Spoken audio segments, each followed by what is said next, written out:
सांस्कृतिक कार्यक्रम सादर करत महापालिकेच्या महिला कर्मचाऱ्यांनी जल्लोषात साजरा केला जागतिक महिला दिन। लावणी, फ्युजन, पारंपरिक सण उत्सव अशा विषयांवर आधारित नृत्यरचना आणि एकापेक्षा एक बहारदार गाणी ठाणे महानगरपालिकेच्या कर्मचाऱ्यांनी सादर करून जागतिक महिला दिन मोठ्या उत्साहात आणि जल्लोषात साजरा केला। महिला ही घर सांभाळतेच, पण पद, प्रतिष्ठा यासोबतच वेगवेगळ्या क्षेत्रात आपला ठसा उमटवून समाजात स्वतःचे स्थान भक्कम करते। अशा अलौकिक कार्य करणाऱ्या महिलांचा मला अभिमान आहे।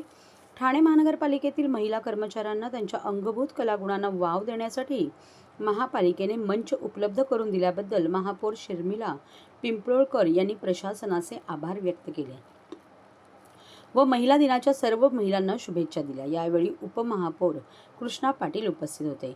राम गणेश गडकरी रंगायतन येथे 9 मार्च ठाणे महापालिकेत कार्यरत असलेल्या महिला कर्मचाऱ्यांच्या सांस्कृतिक कार्यक्रमाचे आयोजन करण्यात आले होते।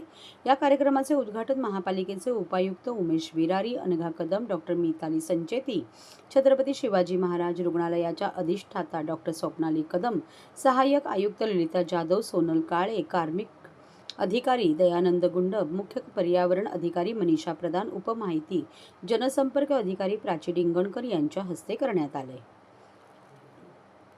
या कार्यक्रमात ठाणे महापालिका मुख्यालय, मीनाताई ठाकरे परिचर्या प्रशिक्षण केंद्राच्या विद्यार्थ्यांनी, राजीव गांधी वैद्यकीय महाविद्यालयाच्या विद्यार्थ्यांनी, आरोग्य केंद्रात कार्यरत असलेले वैद्यकीय अधिकारी, प्रभाग समितीमधील कर्मचारी मोठ्या संख्येने सहभागी झाले होते। तसेच महापालिकेतून सेवानिवृत्त व स्वेच्छानिवृत्त घेतलेल्या कर्मचाऱ्यांनी कार्यक्रमास हजेरी लावून गाण्यावर ठेका धरत कार्यक्रमाला अधिक बहार आणली।